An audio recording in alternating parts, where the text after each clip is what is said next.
Everyone. Last time पे हमने देख लिया था भारतीय परिषद अधिनियम 1919 या फिर मॉन्टेग्यू चेम्सफोर्ड सोधा। ठीक है, इसके बाद जो अधिनियम आया वह था भारत शासन अधिनियम 1935। कौन सा? भारत शासन अधिनियम 1935। ये बहुत इंपॉर्टेंट है प्रीलिम्स के लिए भी और मेंस के लिए भी। जब भी हम संविधान पढ़ते हैं तो जब उसमें सोर्स पढ़ते हैं हम ये देखते हैं कि बहुत सारे सोर्स कहाँ से लिए गए हैं, भारत शासन अधिनियम 1935 में, है ना। तो इसलिए भी ये इम्पोर्टेंट हो जाता है क्योंकि वर्तमान में जो भारत का संवैधानिक ढांचा है वह काफी हद तक भारत शासन अधिनियम 1935 से लिया गया है।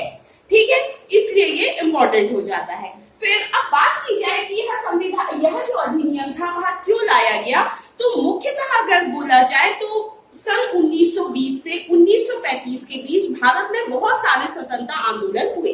ठीक है, जब हम हिस्ट्री पढ़ते हैं, आधुनिक भारत पढ़ते हैं, तो हम उसमें पढ़ते हैं कि 1920 से 1935 के बीच में बहुत सारे स्वतंत्रता आंदोलन हुए और उन्हीं स्वतंत्रता आंदोलनों के बाद यह भारत शासन अधिनियम 1935 आया।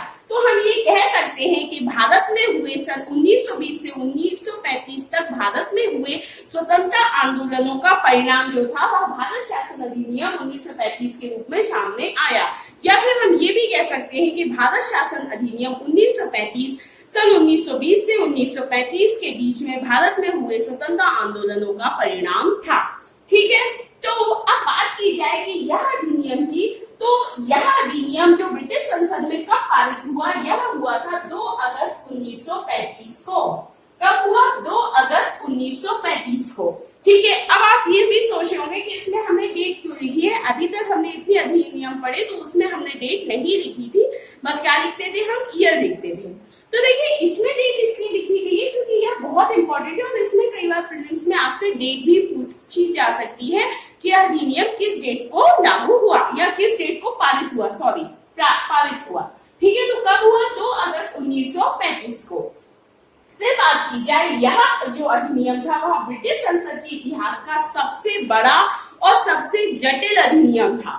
मतलब अभी तक इतना बड़ा और इतना जटिल जो भी कोई भी अधिनियम ऐसा पारित नहीं हुआ था, तो यह ब्रिटिश संसद के इतिहास का सबसे बड़ा और सबसे जटिल अधिनियम था।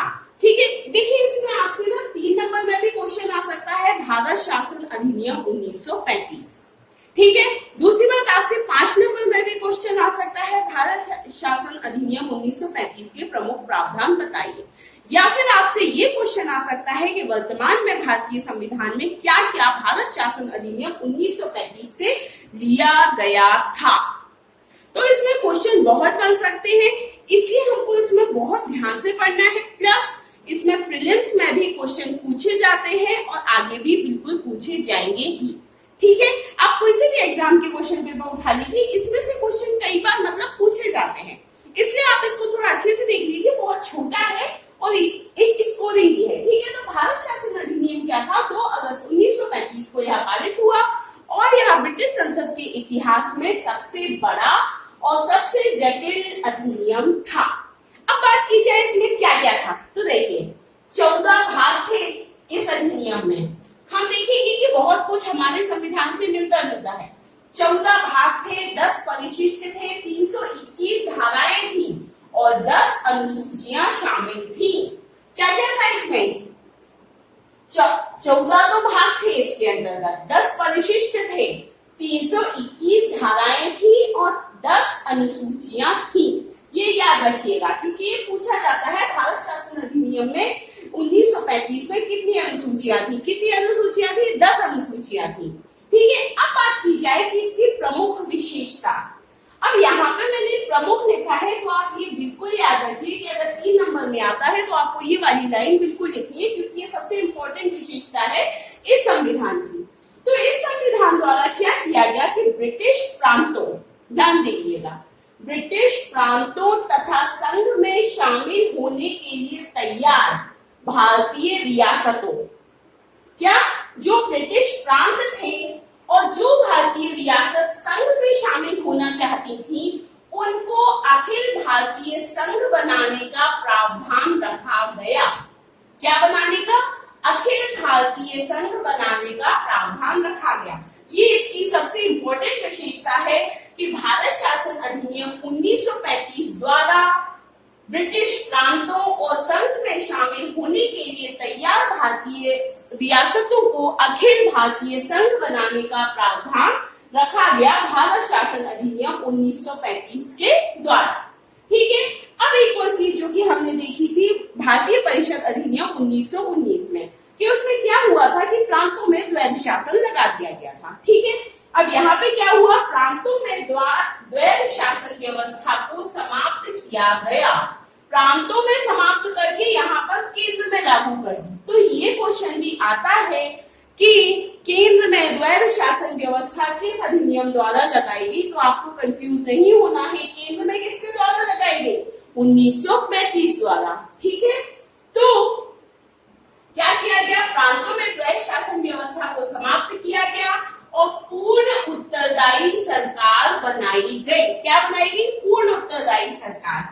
फिर क्या किया, द्वैध शासन की व्यवस्था अब केंद्र में लागू की गई।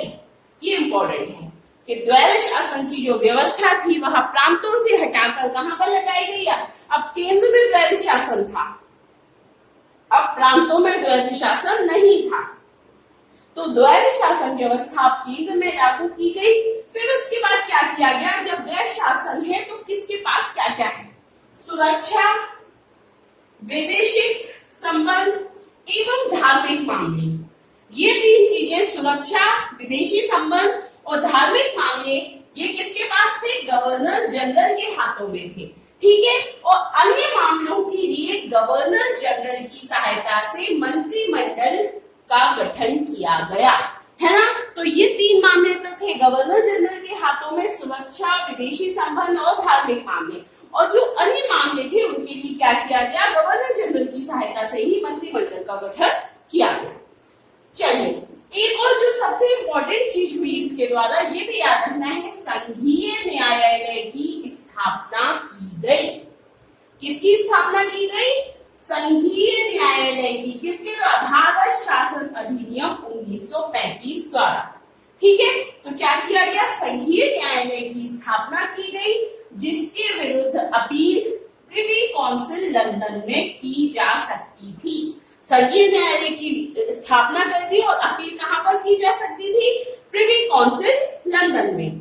ठीक है, अब एक और क्या किया गया यहाँ पर, ये भी इंपॉर्टेंट है, वर्मा को भारत से अलग कर दिया गया।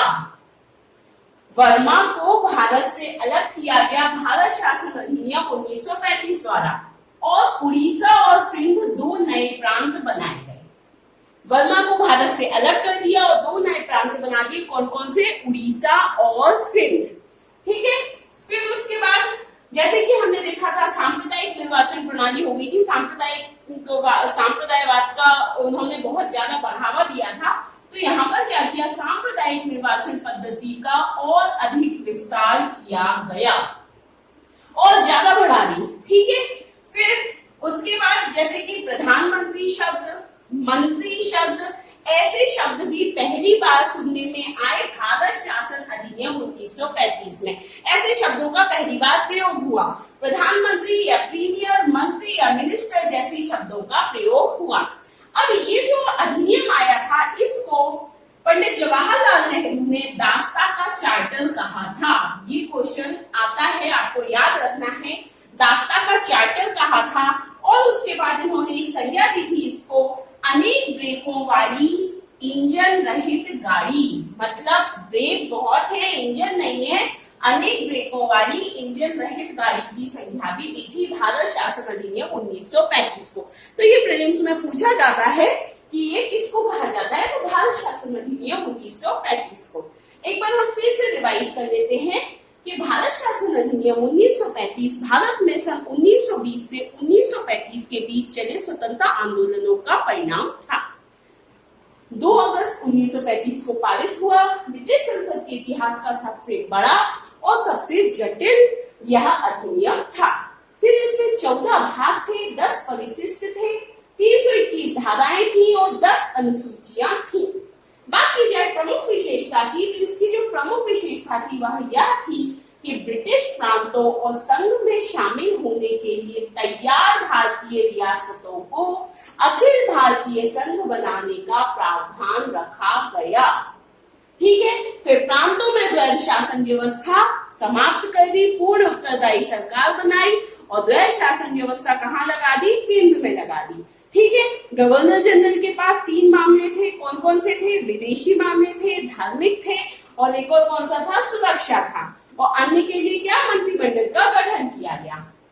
उसके बाद संघीय न्यायालय की स्थापना की गई। ठीक है, और इसके विरुद्ध अपील कहाँ की जा सकती थी? प्रिवी काउंसिल लंदन में। फिर वर्मा को भारत से अलग कर दिया गया और उड़ीसा और सिंध 2 नए प्रांत बनाए गए। सांप्रदायिक निर्वाचन पद्धति का और अधिक विस्तार किया गया। फिर इसी अधिनियम में प्रधानमंत्री और मंत्री जैसे शब्दों का पहली बार प्रयोग हुआ और पंडित जवाहरलाल नेहरू ने इसको क्या कहा था? दास्ता का चार्टर या अनेक ब्रेकों वाली इंजन रहित गाड़ी। ओके, ये आपको समझ में आ गया होगा। अब हमारे पास 2 चीजें बची हुई हैं। एक तो अब बस 2 चीजें बची हुई है हमारी, है ना?